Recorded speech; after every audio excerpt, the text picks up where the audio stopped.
Africans. Ni dabi nambari 3 kwa ubora barani Afrika, ukiachilia dabi nambari 1 kati ya Wydad Casablanca dhidi ya Raja Casablanca pale nchini Morocco. Dabi nambari 2 kwa ubora barani Afrika ni Al Ahly dhidi ya Zamalek pale nchini Cairo. Wakati huo dabi nambari 3 ndio unakutanisha mnyama Simba dhidi ya Young Africans. Dabi nambari 4 kwa ubora barani Afrika ni Kaizer Chiefs dhidi ya Orlando Pirates pale nchini South Africa, ikikamilishwa na dabi nambari 5 kwa ubora barani Afrika ni FC Leopards dhidi ya Gor Mahia pale nchini Kenya. Mimi ni Riziki Kanombo, ndio ninakuletea matangazo ya moja kwa moja kutoka uwanja wa Benjamin Mkapa, zamani pakiitwa uwanja wa Taifa. Hayati John Joseph Pombe Magufuli kwa heshima akasema huu uwanja hautaitwa uwanja wa Taifa, utaitwa uwanja wa Benjamin Mkapa, ili kumenzi aliyekuwa hayati, aliyekuwa rais wa awamu ya 3 Benjamin Mkapa. Okay, asante. Unaweza kaenda sana hapo kukosea. Kuna kingine pale na michezo ambacho tunaweza kutuonyesha? Kama kipo basi karibu na dakika moja. Okay. Yes. Kuna track moja hivi ambayo imeshatoka inatamba kwa kweli. Kitani watu na band kinoma noma, kuna mambo ya kitao kipita sehemu mbalimbali na tisha kwa kweli. Ni track ya mfalme Alikiba King Kiba.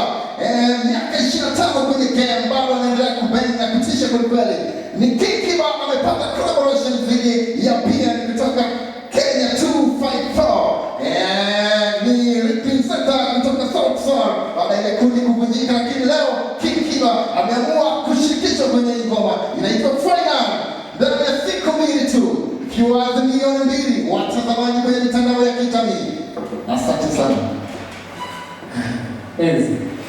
Sema kitu ndugu yangu, ukiwa kwa majani. Nasikiliza majani mwenyewe.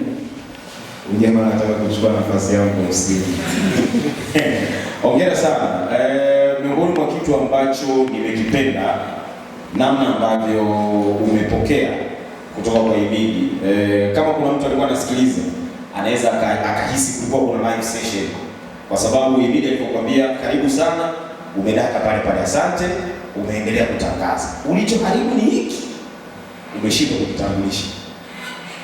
Wewe ni nani? Umepiga story nyingi. Umesikia?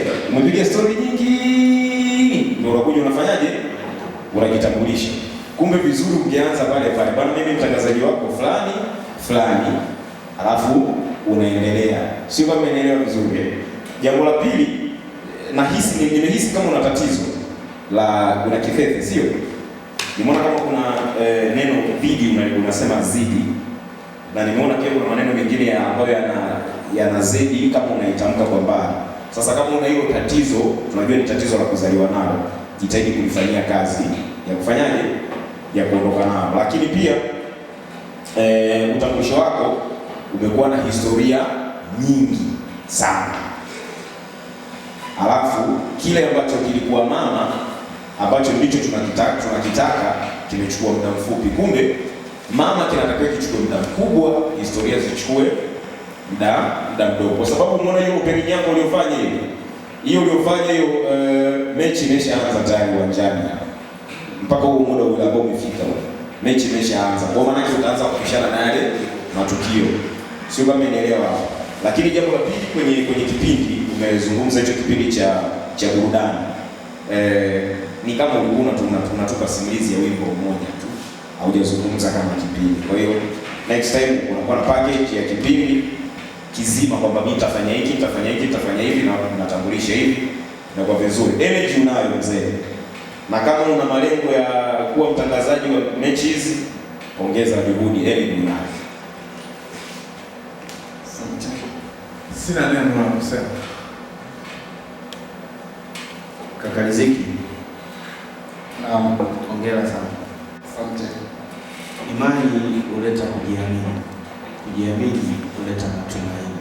Matumaini huleta jitihada. Jitahidi na ongeza juhudi, utafanikiwa. Asante. Hongera. Asante.